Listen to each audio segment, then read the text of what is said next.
Hey guys, it's your big faced host, Sammy Jane here. I just wanted to give you guys a heads up again.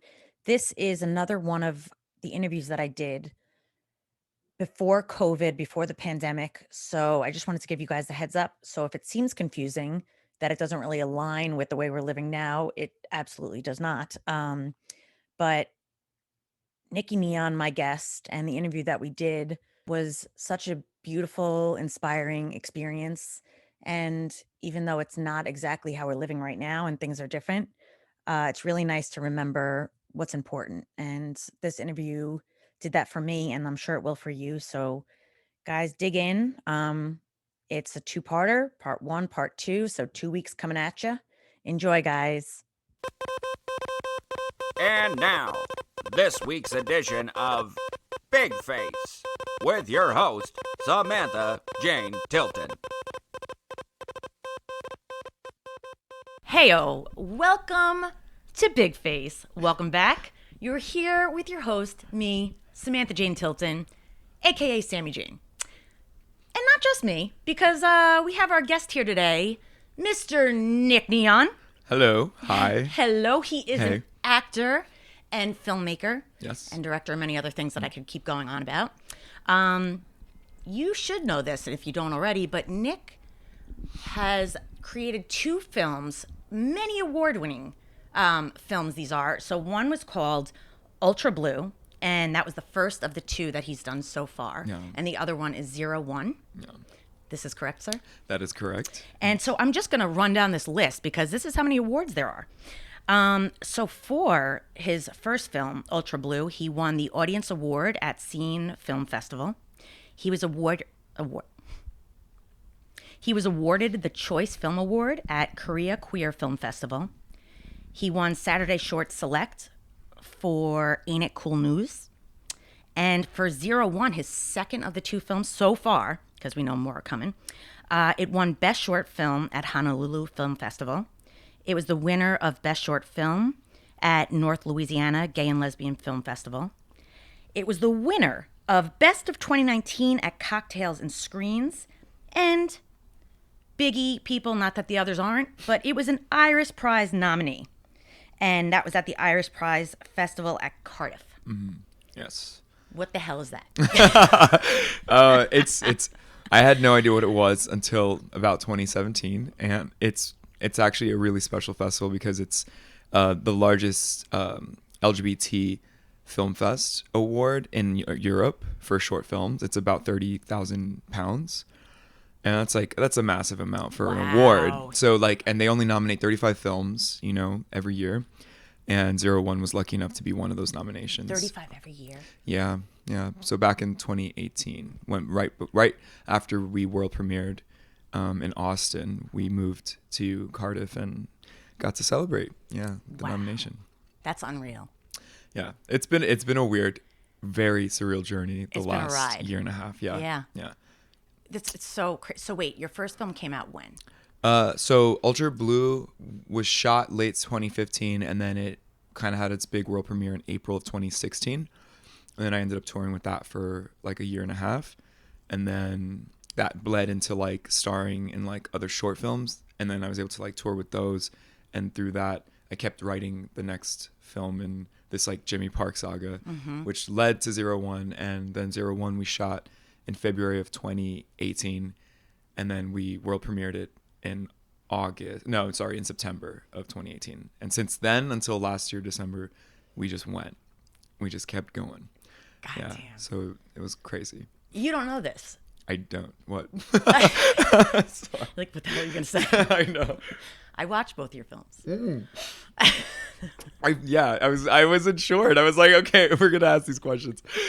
Right. But I didn't want to talk to you about it until I got to talk to you about it. Yeah.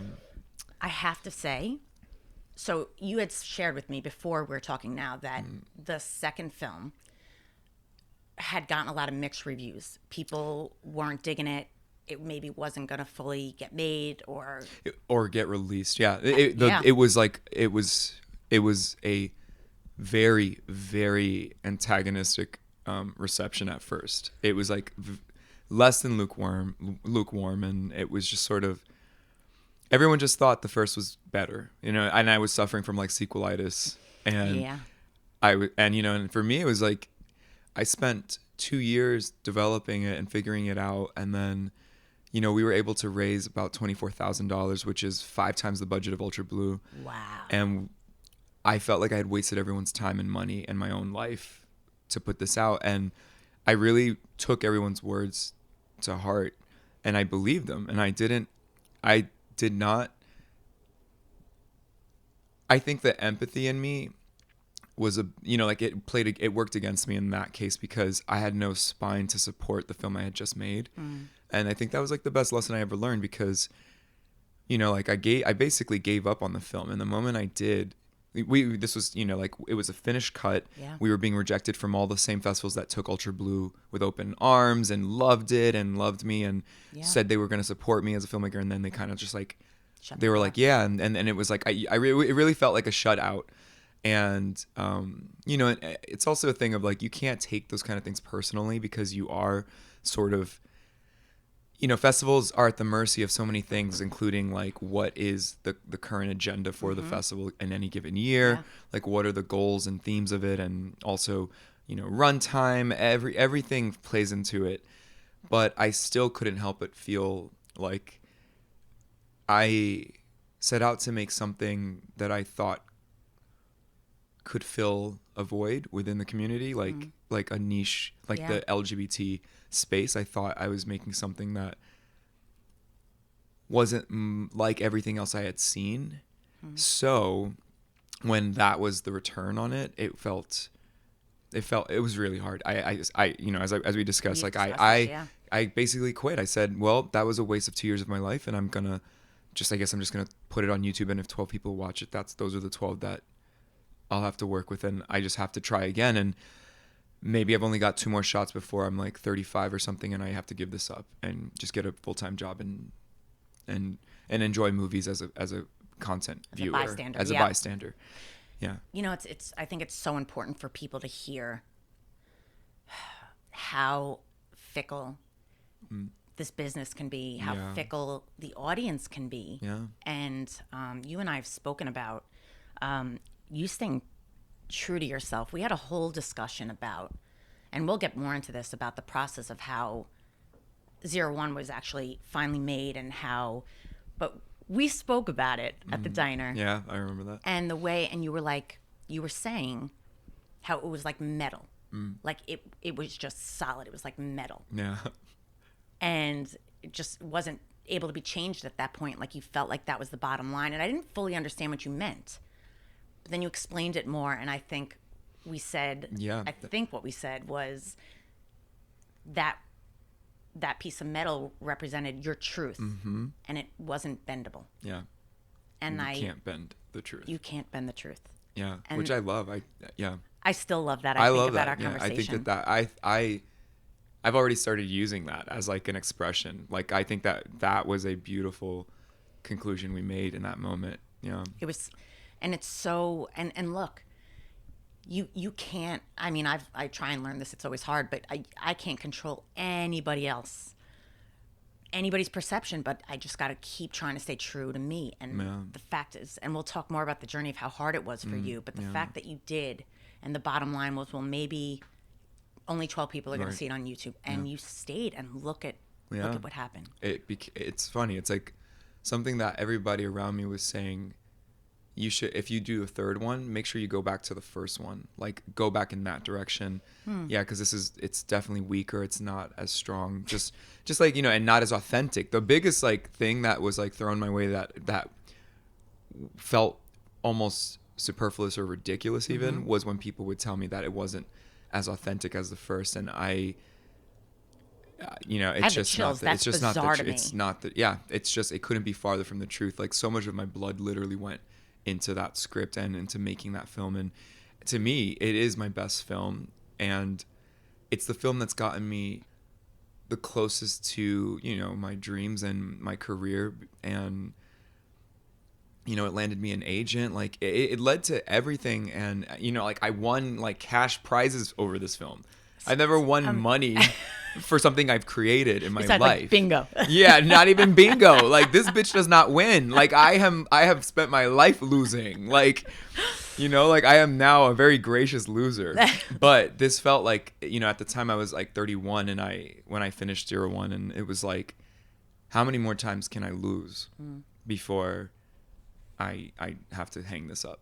So yeah, but it's like I think I was so powerful when we were talking in the diner about like the idea that like, because you basically asked me, it was about the fact that like people were starting to say, well, maybe you should cut it down or you should do this and maybe it'll help your chances of getting it out there. And I had a really hard time reconciling that, because to me I guess that's the difference, because that's the difference right now for me as an artist or being like a commercial filmmaker who is, you know, who has to apply to certain rules. And it's like, well, I didn't get paid to do this. So all I have is my dignity. So I have to make my truth. And excuse me. And basically it's like 01 came out almost in like one piece, like that you know, like when it was done, you know, like editing is a thing, but once the cut was secured, I felt like that was the story and it was there. All we had to do was color it, add the music, but there was no more space to like move scenes around or shrink them or play with the cut again. I felt like that was what it was always going to be. And you know, if we had more resources, we had more money, maybe it'd be something else would change, like the quality of the cinematography or the color job or anything, you know, the production design budget, anything else would look a little bit more polished. But I had to just trust that the story was going to be good enough. And so that's what I did. So to me, it did feel like I sort of like alchemized a chunk of metal. And you can't really just, without boiling it back down to its essence to transform it again, you can't do anything else with it. Yeah. And then when you brought that up, that it's like kind of like the truth and you can't bend your truth. Yeah.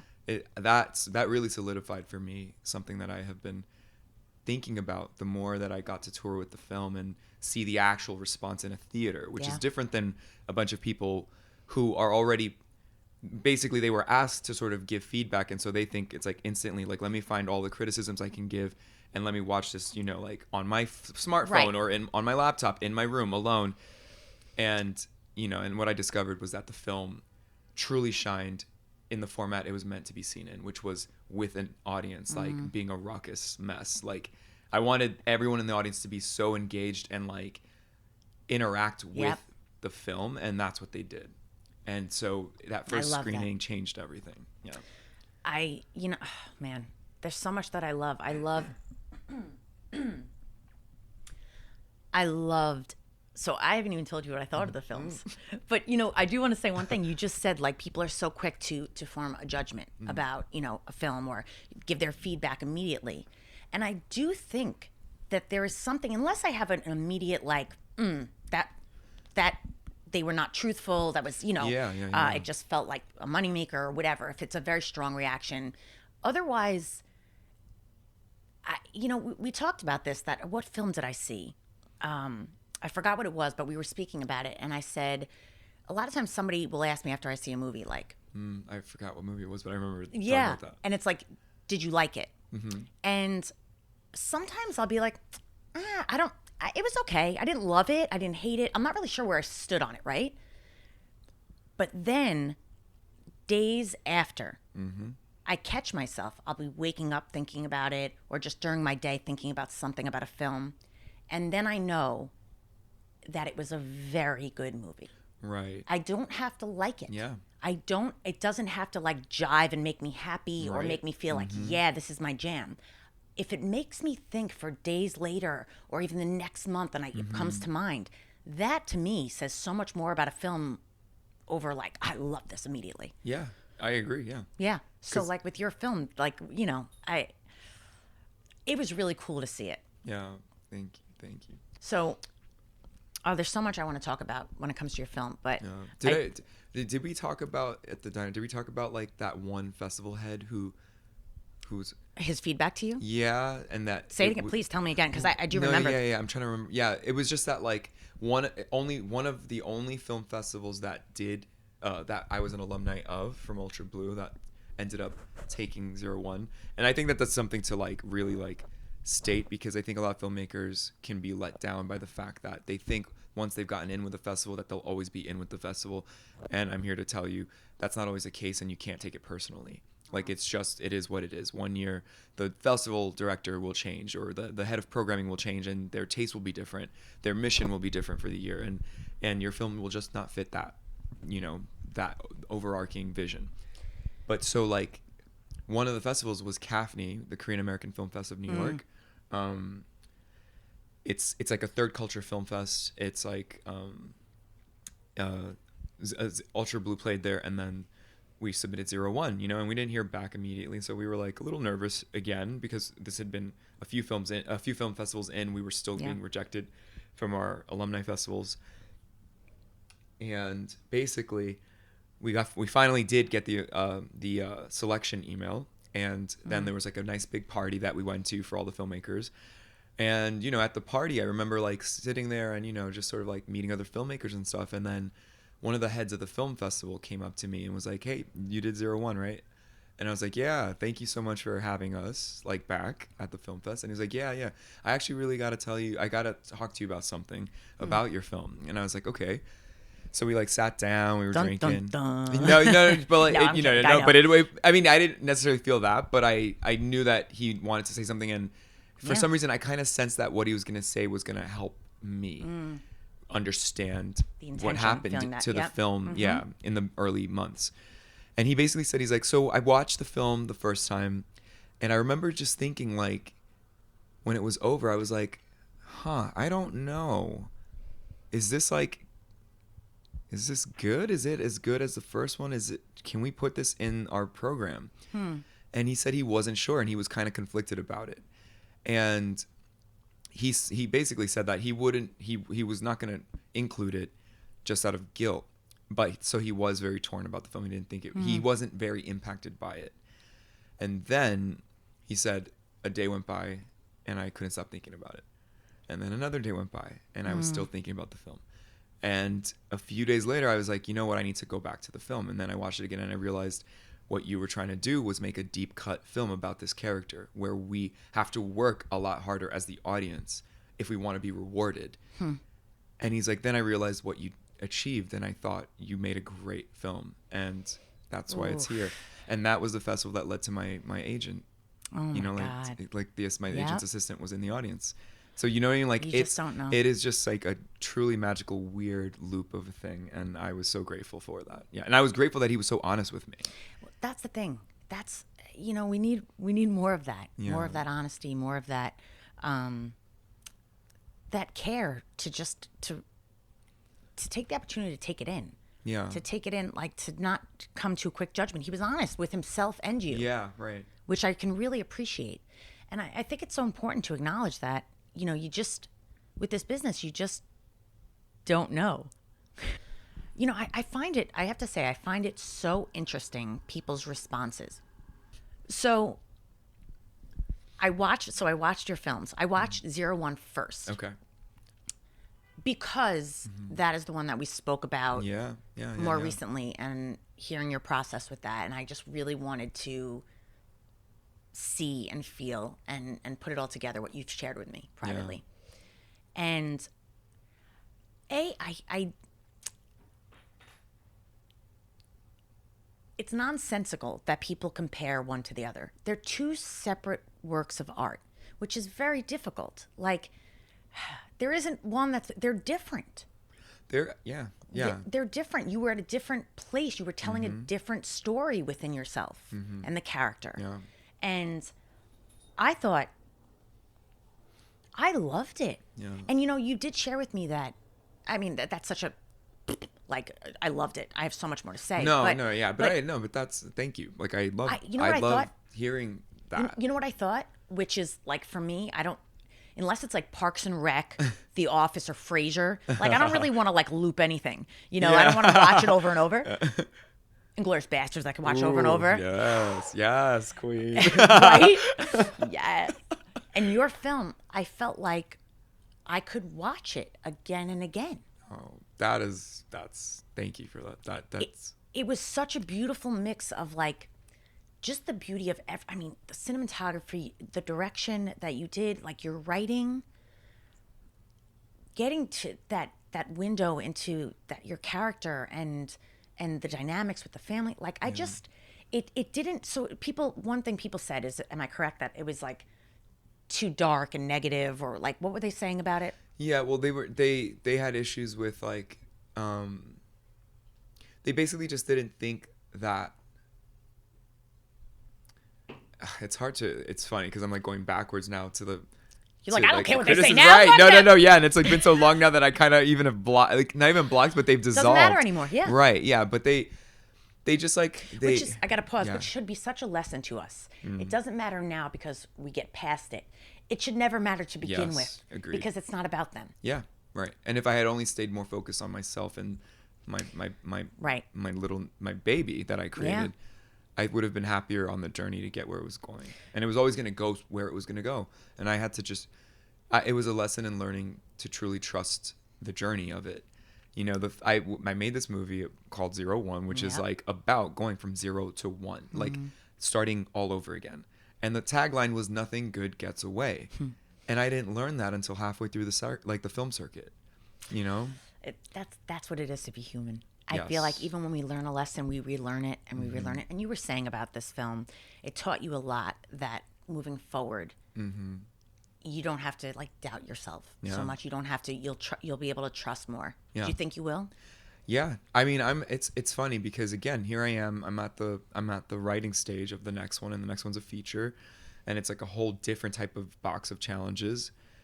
You know, from like it's like 01's 24 minutes. This next one's gonna be 2 hours. Wow. And it's like I'm already like starting to stress about where the hell is the budget coming from. Can I really pull off this film? Can I write an interesting 2-hour film? And it's like, does this character deserve 2 hours of screen time? And what am I trying to say in this film? What am I doing? Who are just everything? Am I in love with the story? Am I in love with the characters? All of this is happening, and it's like all of that is enough to derail the whole sort of process. But I constantly come back to 01. I go back to being in Hawaii. That was like the most VIP moment of my life. Dude, like your flew Instagram me with out. you dancing. My first giant award win. I would show my boyfriend. I'd be like, I made him watch it so many times because my heart was like, oh yes, like you don't even know. Okay, wait. I have to just to like go back a little bit. That night. So it's like, okay, I just have to share this because I feel like I need people to know that one day they'll be celebrating the way that I celebrated. And it was so damn great that it made everything worth it. Like, it's like, so like, I was like flown out there. I was one of their like VIP delegates. They treated me like, a king. And my film was the closing night film, which is a huge honor. So my short preceded the closing night film, in this case, which was Papi Chulo, which is like a film with Matt Bomer, which I actually really loved. So I was really proud to be, in the same sort of screening. Yeah. But like I got, like a massive response to the film. I remember being in the very back of the theater, sort of filming it because I felt like this might be the last time I get to really be in an audience with it. And I have experienced this so many times now where like the audience is just without fail so responsive and so into this journey.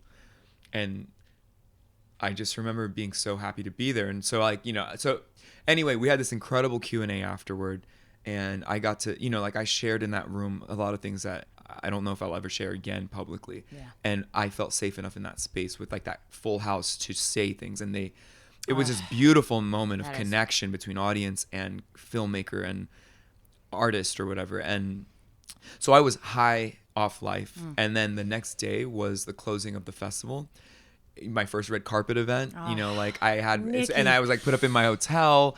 I could, outside my window of the hotel, like I could see all of Hawaii and like the mountains that are in Jurassic Park, the movie that started it for me. The ocean was nearby. It was like sunset. I was getting dressed and I look out my balcony and the carpet event is like right below me, and I can see them all setting up for the party. So I was like high off life.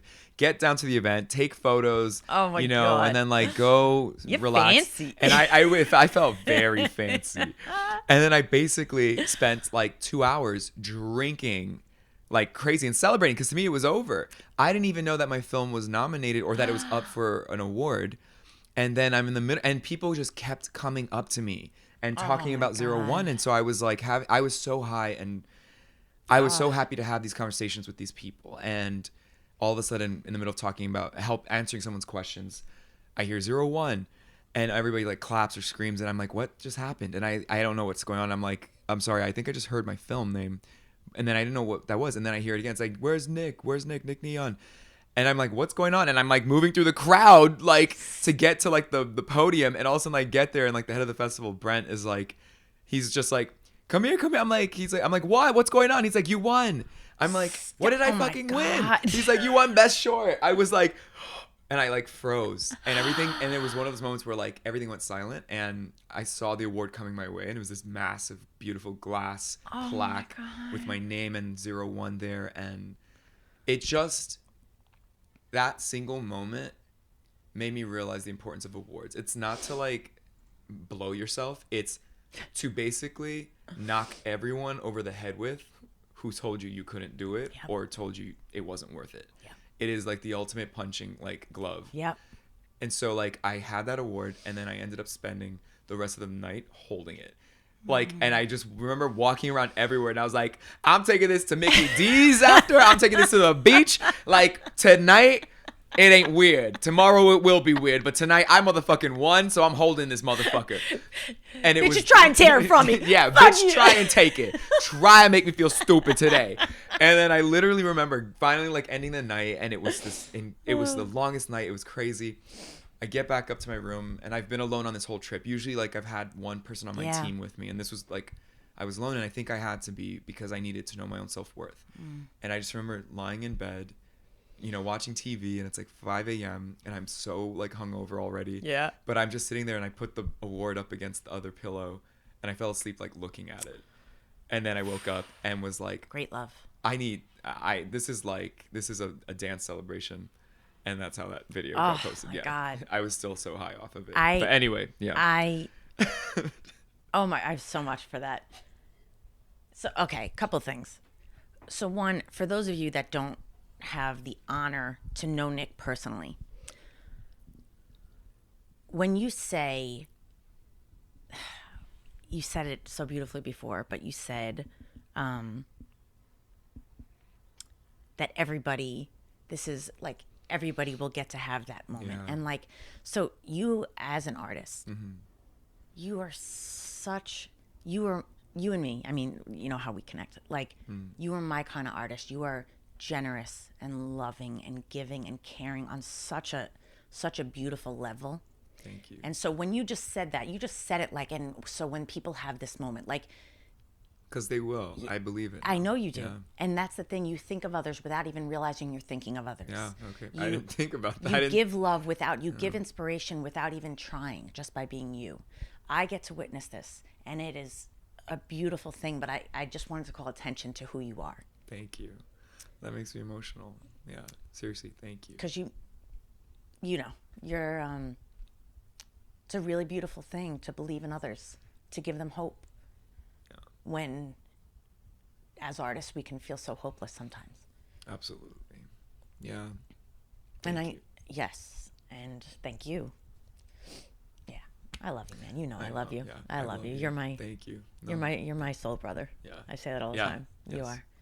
Soul Sibs. Yeah. Oh man, I gotta get my crap together right now. I'm all teary-eyed and shit. I know. For those of you who can't see us, we both look a hot mess right now. We're bawling. There's tissues there just in case. No, I know. I was gonna say, but I think why it's emotional for both of us is because don't we both wish the world was kinder to us? Yes. And it's like I don't want people to feel how I felt, and I know that they will. Yeah. So I just want to do anything in my power to help them understand that it can pass. And that's what Electric Mars is about. Yeah. Which is the next film. Yeah. Yeah, you shared a lot with me about the process of this film, about Zero One, Yeah. and a lot of it is very, very personal to you. But you did share a little bit before that you were at a place where you were kind of giving up. You were giving up. Like maybe I got to get a full-time job, and that's it. Yeah. Maybe throwing in the towel. It's about Yeah, that time. yeah. I technically did throw in the You towel. did. Yeah. Exactly. And what got you out the other side? What happened? So, I mean, it's this thing where it's like I wish I could take credit for pulling myself out of it, and it's unfortunate that that's not how it worked. We as artists, we always want to believe that we make something, maybe not in a vacuum, but close to a vacuum for ourselves.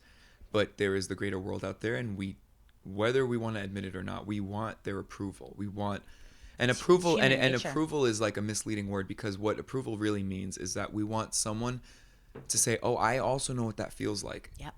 You're not the only one who felt that." And like we all, like, as humanity, like as parts of humanity, like we all want to feel this sense of inclusion. And so that's what, like, I feel like artists are mainly seeking, is like other people's approval, because they just want to know that they're not alone. Yeah. And so, like, I remember hanging up the towel, like, it was July of 2018. We had shot everything happened so quickly for Zero One. Once, like, everybody kept asking me, "All right, are you done with the script yet? Are you done with the script? Like, how's the next film going?" And I was just like, "It's just going, man. Like, come on, like, give me a second. Like, I'm writing. I'm trying to make it the best thing it can be." Can't force it. Right. And so, and I know they meant well, but like every time someone asked, it just put all this pressure on me. So and then it finally happened. That was late October 2017. And then very quickly I met with a producer. She read it. We already started talking about casting, and it started. And then basically in December we went right into casting. In January we raised all the funds on Kickstarter in a month, and that was like hell, because it's so hard to constantly find creative ways to ask people for money and be truthful and transparent and not like a salesman. Yeah, like right. Yeah, and it's rough still now, because it's like you've got all these reward things, and you offer all these things, and you have to like deliver them, and I still haven't finished delivering them. Like, I am still like, that is like on my chest. Like, I don't want people to think I'm a fluke or a flake. Yeah. Like that I just grabbed people's money and I just left. Right. And so like that still has to happen. So it was like a whole thing. Kickstarter's a whole damn thing. But then we raised the money, we had our cast, and we shot in February. We had 5 days. I had never had that much time to work. Like I'm like the king of scrappy. So like it was like having both, 5 sir. days and all that money, and and a huge crew for once, and we did it. And then I spent from March until June editing and trying to finish it. And then by July, there were so many rejections that had come through. I remember being at my day job at the time, and I was like, I remember so clearly, it was a Friday. Where we met? Yeah. That's at one-on-one. Yeah, one-on-one. Yeah. That's the story I wanted to talk about too. How we met. We'll get there. Yeah, and so like I basically remember one day, it was like a very long day. It was a little stressful, and so I was like already a little like, I was tired, but I felt like I didn't have much to offer for the rest of it. Like, I didn't know how to chill out. Yeah. So I was lying down and stressed, and it's one of those days where like, you're so tired and exhausted, but you can't fall asleep. And so I found myself, and I just couldn't stop thinking about how many rejections we'd gotten, and the feedback from my peer group, friends. And I was just like, well, this failed. And then I remember thinking, I don't think I can do this again. I don't know if I have like 2 more shots at this. And they're not even like a full-length feature yet. Like, these are just like shorts. Right. And I remember it being like 4 a.m. and I just Googled like, how do you give up your dream? And I just remember like reading all these random forums and crap that would come up in the Google search results, and some people talking about like they lived through their children, others saying that's their one regret, and now they're in their 70s. Just like every story you can think of like how people show their regrets, or how they try and like heal from things that they wish they had done. And I remember just crying myself to sleep, and I had decided I was going to just give up on 01 and just put it online and on YouTube. Yep.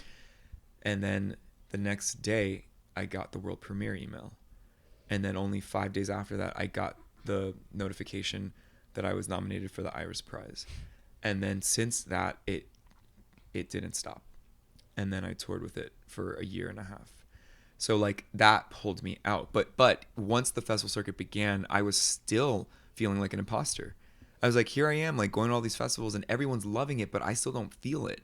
And it's like, here I am preaching about go from 0 to 1. Nothing good gets away. Yeah. Like the film is about self-worth, and you know, and I couldn't believe it. I still had a lot of hatred for myself, and I had a lot of healing to do. And it's like that process happened through touring and meeting other people and them just coming up to me and telling me their stories. There were lots of tears shed on the Q&As. Oh, I can't even You know, imagine. traveling all over the place. And Yeah. so I really think I honestly, like, the audience is what got me through to the other end of it. Like with, the thing with you is that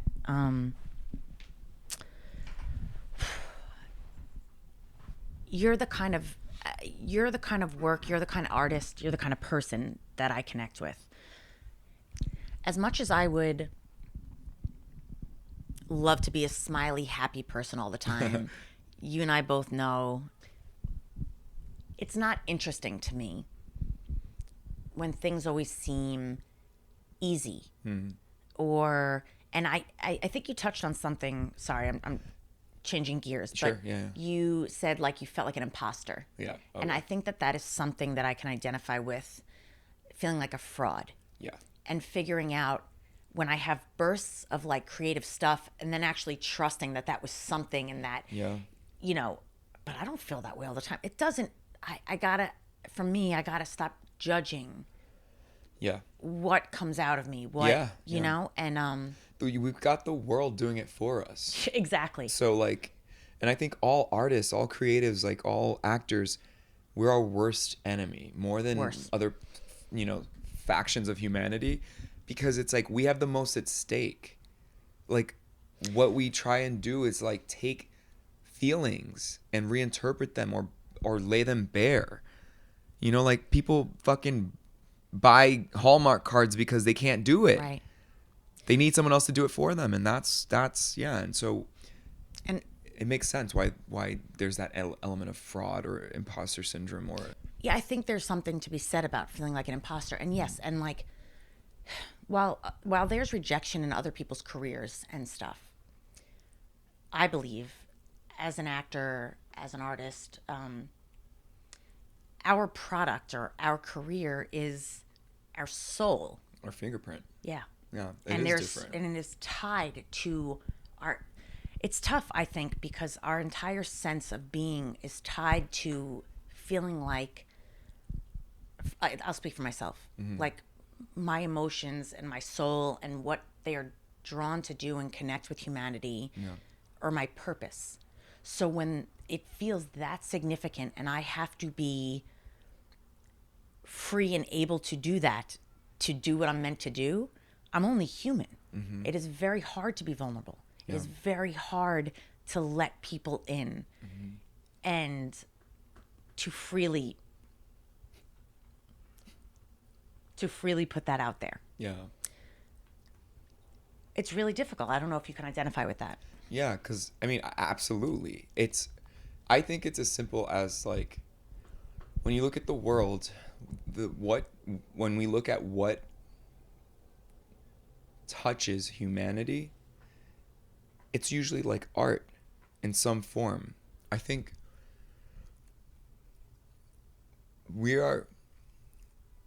the reason why we feel so vulnerable is because as artists and actors and creatives, if we're doing our job right, we are getting in touch, or we are bridging between people, like we're like accessing emotions and feelings and ideas that other people can sort of relate to.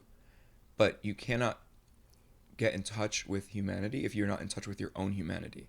So it requires such a deep well and knowledge of like yourself Yes. and like a deep desire to put that on display in some sense. Yep. As an actor, it's your actual being. Yep. As a painter, it's what you paint. It's Yep. as a musician, it's what you Yeah. create. It's like, and so it's a raw, vulnerable state. I was coaching somebody the other day, and he's an actor, and he has shared personal things with me about things that he struggles with, and I gave him some assignments to write about, and while that may not be acting training, I believe that it is, because as an actor, for me, the stuff that I'm not aware of or that keeps me blocked and that I don't chip away at will only block me in my work. I can't fully connect to a character or how someone's feeling if I can't connect to my own feelings. Absolutely. Or and am not comfortable in them. Yeah. So I think it's important to know ourselves, you know? Yeah. It's so hard to expose ourselves though. Yeah. Yeah. It is. I mean, it's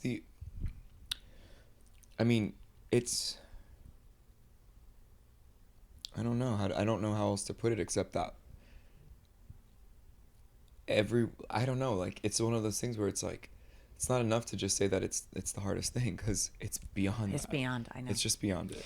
It's funny because when I'll speak to my brother, he'll kind of like I'll get into a very like passionate talk about acting or this or that, and he just at some point he just his smile starts to crack, and he's just like, I'm like, what?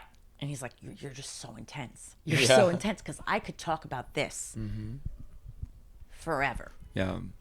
And what's interesting to me is that, like, to me this feels calm.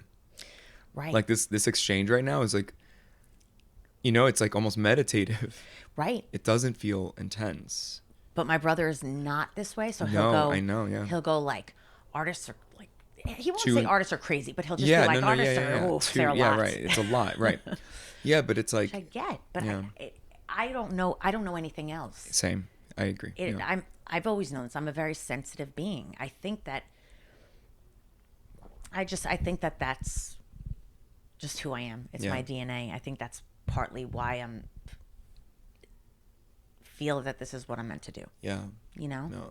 I do have to say, I've always said this since I met you, like, and not to sound condescending because we're not that far in age, but like, I'm so proud of you. It is so courageous to do the things you do, to take the actions, to make these films. Like, in your films, just watching even the credits, I already knew you wrote and directed and starred in, Yeah. but you edited, Colored. yeah, Yeah. Ultra Blue. Yeah. And the color, what did I write down? It was the, you... For 01. You cut and Yeah, cut yeah. and colored 01. Yeah. What does that mean? Cut being edit, Well, and then okay. color being like the grade of the film, which is like all the color you see on screen was put there with intention. Oh, Like whether it was like That I know. whether it was on set via the cinematographer, the DP, how it was lit on set, but then like even that sometimes gets reinterpreted in the final edit. And so and so in that final thing, that's what cut and colored is. It's like basically the pace of the film and the tone of the film, the color and You feeling of edited it. both That was films? I did, yeah. I mean I have a big background in editing from my time in Korea. So many questions. Yeah. So, I mean, so being AD on David's film, Three Kings, Yeah. and being there for every single thing of how that was shot, and then seeing how it was edited, I had never understood editing the way that opened my eyes. Yeah. An editor of a film is so crucial. Yep. It is so significant into how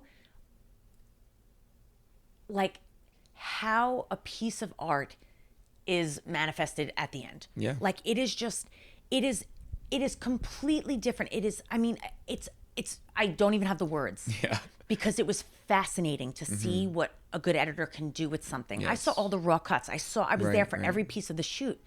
You edited those so beautifully. Thank you. And when I watched them, John was leaving for work, and I said, can you just come here for 1 second? And I just showed him like a couple of pieces of things, and I went, he has such a style. Yeah. You have such a style to the way that you are a filmmaker. Mm. It is so beautiful and so unique, and it is so your voice, and it's beautiful. Thank I you. love, so you know this, and so Nick and I have this strong connection. We've talked about this. You're one of the closest people in my heart, and yet we have not always had a lot of time to spend together. Yeah. And when when 01 came out, Yeah. I didn't see you for months. I was in my own crap. Yeah, we were just busy. I was not a show up kind of friend for you the way that I would have liked to have been. No, I know, but I'm same. I know. Same. I know. You and I, we yeah. have this understanding of like Yes. being in our spaces, Yes. which is something beautiful about our friendship. Yes. But you know, like always supporting you so much, and then seeing your work Yeah. was like, it's the thing. You know, it didn't matter to me whether I liked them, whether I thought they were good. I believe in you, even if they weren't Yeah, my right. speed.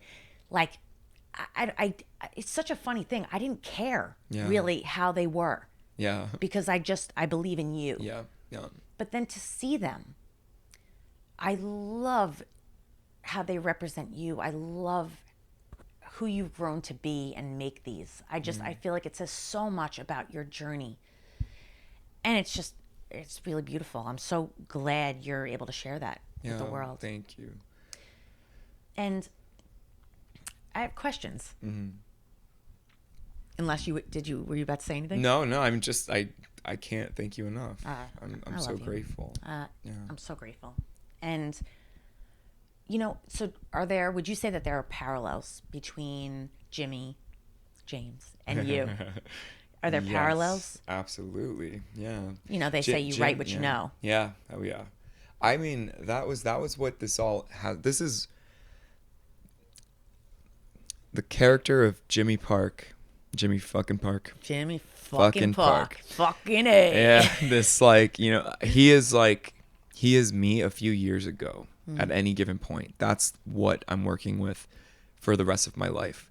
You know, I spent most of my life hiding away from running from my desire to be an actor. And, you know, I graduated from college in 2008. And where did you go? SVA, School of Visual Arts in New York City. To study? Screenwriting, actually. So in my second year, I had already felt like I wanted to just pack up and move to LA and quit school and just be an actor. But I just couldn't. I was paralyzed, and I also felt like, you know, I was like the first in my family to go to college, and it's like, oh, I can't let these people down, and everything, you know, always making choices for other people. And I basically finished my degree, and that was 2008 again. So I didn't see myself on screen, literally like Asian or Asian-ish as a lead in anything. And I also, what is your nationality? I'm Korean. For those of you that have no Korean, idea what you look like. Korean, Scottish, Spanish. A lot of people tell me I'm like white passing, but I definitely feel Asian as fuck. And when I see myself in the mirror, all I see is Asian. Really? Yeah. And it's a thing that I've been on my own journey to embrace and be I was going to proud say, of. how is that for you? Yes. Yeah, because like at some point I wanted a nose job. It like, you know, I wanted to look more like my dad and less like my mom, and that breaks my heart. Your dad is Scottish? Yeah, Scottish Spanish. Yeah. You know, so I get that. yeah, and it was like one of those things where I just, you know, so it was like not seeing Asian in the lead, and then also I didn't think I could go back into the closet, and there were no truly openly gay people. There was some people on, you know, the peripheral, but there was no one really out in the open, and I thought it was impossible. I don't want to go back into hiding. And so I said, you know what? Well, if that's the case, then I'll become a director, and I can still work with actors, and that'll fill that void.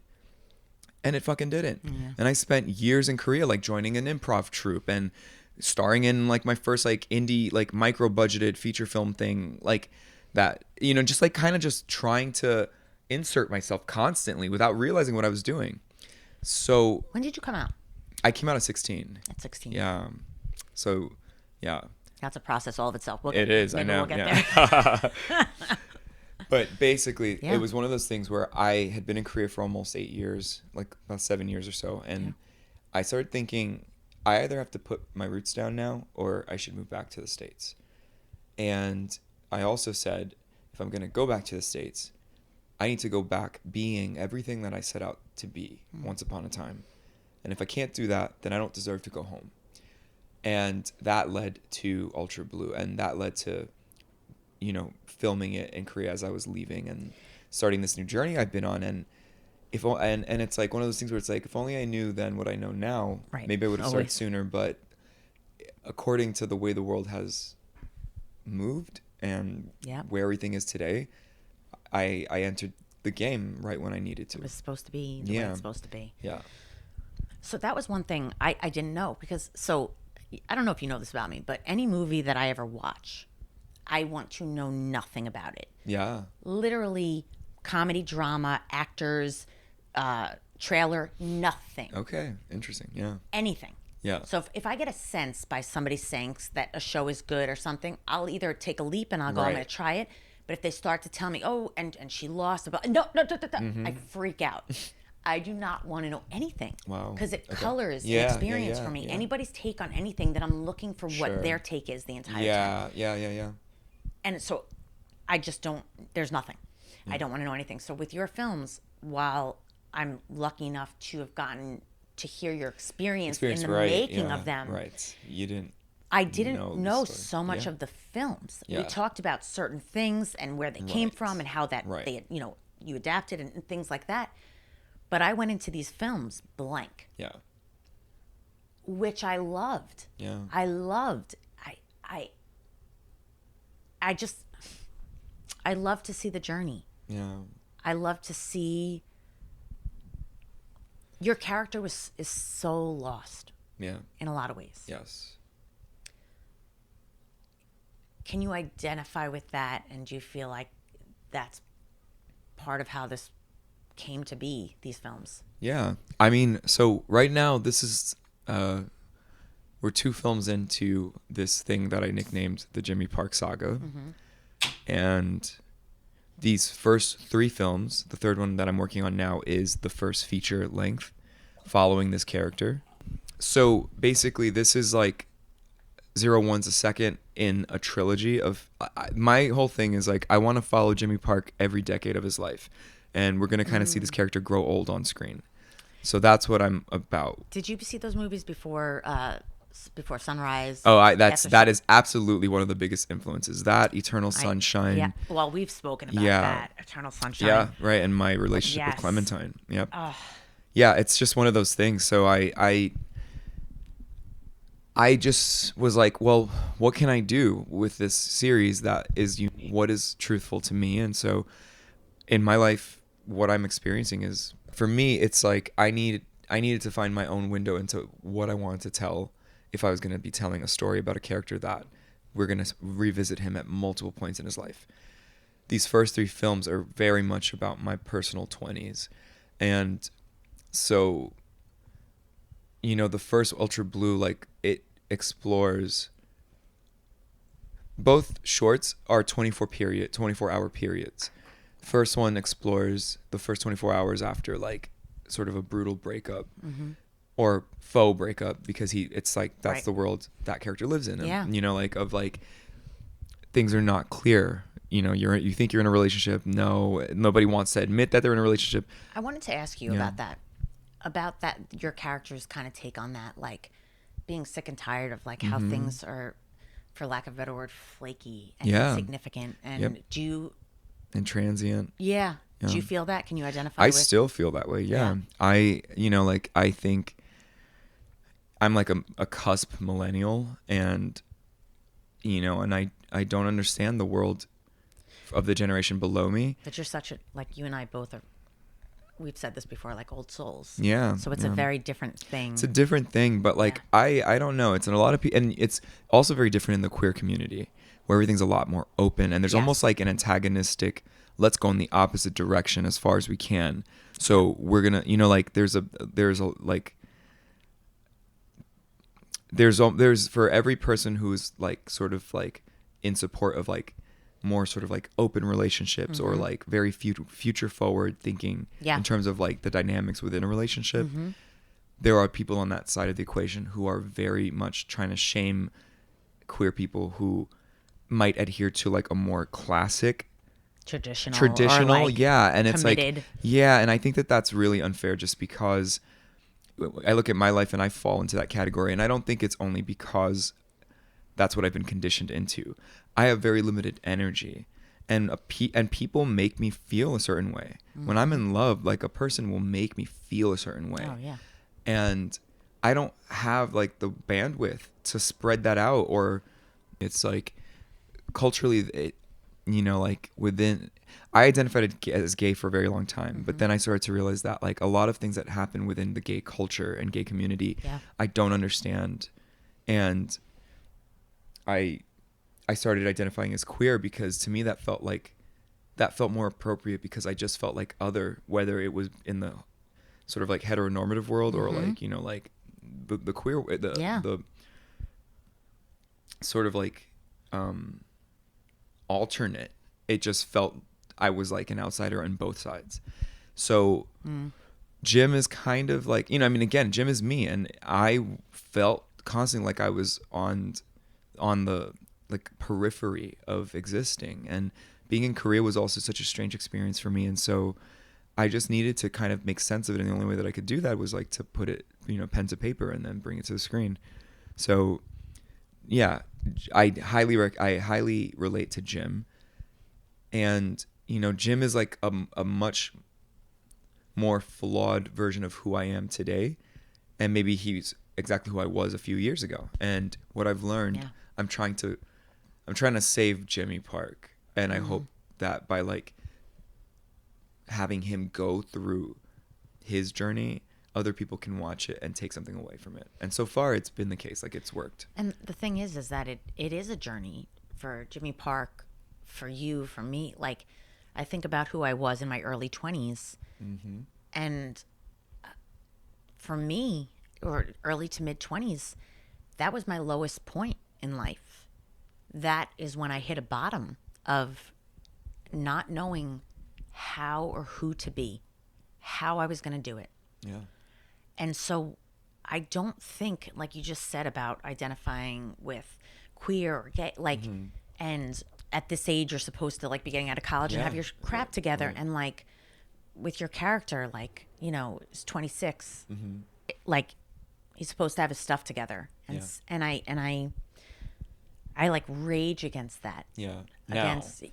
yes. Because at some point you felt like, of course. No, that's the exact same way. I felt I'm the so same less exact way. than, I rage against that. So messed up, and everybody else has it together, and what's wrong with me? It's such an illusion. It's such an illusion, because the thing is, you get this, what we see on Facebook and Instagram is a version of people, of what they're presenting. And I think everybody does that, and it's human. No path is the same. Nobody's, I know mine wasn't. The stuff that I went through in my life, my peers didn't go through. Yeah. It took me a while to get through. And like, it takes whatever time it takes. And the more that I have come to accept that, I don't know if I'll ever be where I think I'm supposed to be. Yeah. So instead of trying to keep getting to that place, I think I'm trying to just accept the journey, which is like what I keep wanting to see with this character. Yeah. That's what I'm writing about literally right now. Yeah. That's his next. It's like the next film takes place 2 years after 01, and it's like the last year of his 20s. We begin on him turning 29, and the film ends with him turning 30, and he is just still stuck in this situation where it's like to him getting older is a curse. It's almost like a ticking clock, and there's this moment where he's talking with like this person who becomes the love of his life in this coming film. He just basically says that like it wasn't like by this point I was supposed to have these things, and it didn't work out that way. And so now I just feel like every year is like a negative mark. And it's just like, how do you make peace with that? How do you, and I think the big lesson he learns in the course of the film is that his biggest demon is that his fear of making wrong choices as he gets older paralyzes him into making no choices.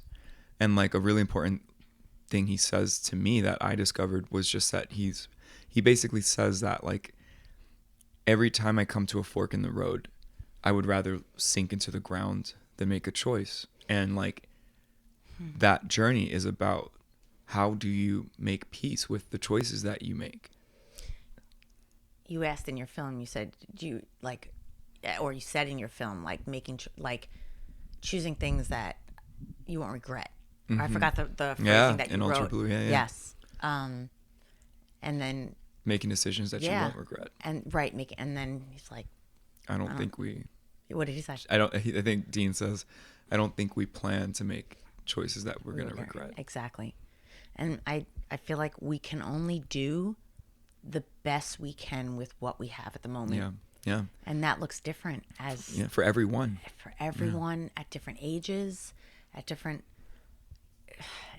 Yeah, the tagline for the third film is "The only way out is through," and I mean, it was one of those things that it's a familiar expression, but it begs repeating.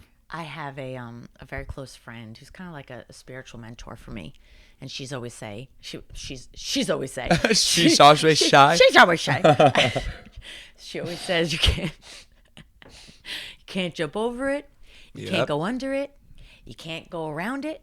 The only way through is through. Yep. She says it all the time to me. And that's what I've learned, and that's what I'm telling Jim. Yep. Who is a few years younger. Yep. It's kind of beautiful that you can talk to yourself. Yeah, and that was the other thing. Like, I always set out to make. So this is something that I didn't understand at first. Mm-hmm. I have spent many years talking about this film and 01 and Ultra Blue leading up to it, and I have always said that I'm gonna make a love letter to my 20s. But for some reason, that constantly conflicted with my ability to get it done, to properly find what is it about my 20s that mattered. And, and I spent my 20s overseas in another country, and culturally it was different. The people I met were different. Like the everything was so different, so magical and so crazy and scary. So how the fuck do I sum this up? Mm-hmm. And then late last year, I had a breakthrough. That's part of it. Yeah. Right. Actually, no, that's exactly it, because I realized I won't ever be able to sum up my 20s. So what is something that constantly comes back to me when I think about my time in my 20s? And the moment I started to look into that, I found the truth of this film. And I realized I wasn't always trying to make a love letter to my 20s. I was trying to make a love letter to loneliness, because that's what most of my 20s felt like. Yeah.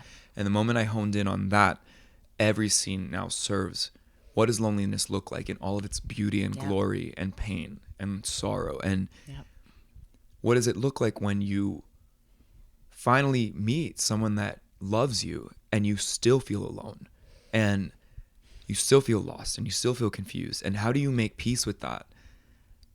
And that's the journey Jim is on.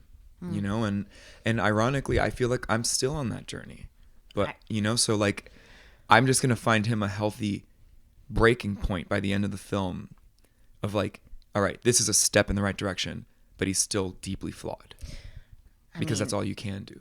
Well, based on if Jimmy is you and you were Jimmy, you've taken huge steps, but like you just said, you still struggle. Yeah. Every day I'm still struggling with the same. And I look, and Jim's dad says it to him. You say to your dad, like, does it ever get easier? Mm-hmm. No, and your dad says, no, you just get tougher. No. And people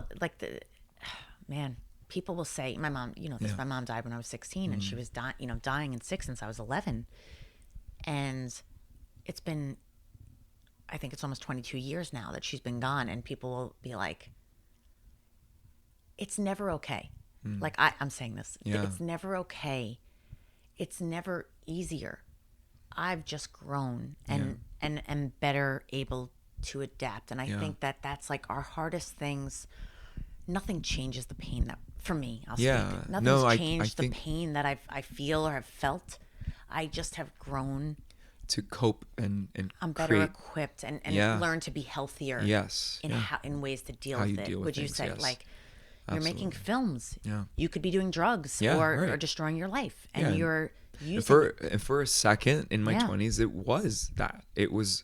Yep. I mean, not. I mean, there were drugs involved, but it was definitely alcohol. Like, Yep. I had a very unhealthy relationship with alcohol, and I never thought about it. I never thought I did. Like Yep. and that's a big part of Jim's journey. I don't know if you noticed in 01, he's drinking in every single scene except the last one. He's drinking coffee. Yep. And that to me was like a subtle thing that was from my heart. I don't care if anyone ever notices, I and bet mainly shows. no one doesn't, but it's like that was so important for me.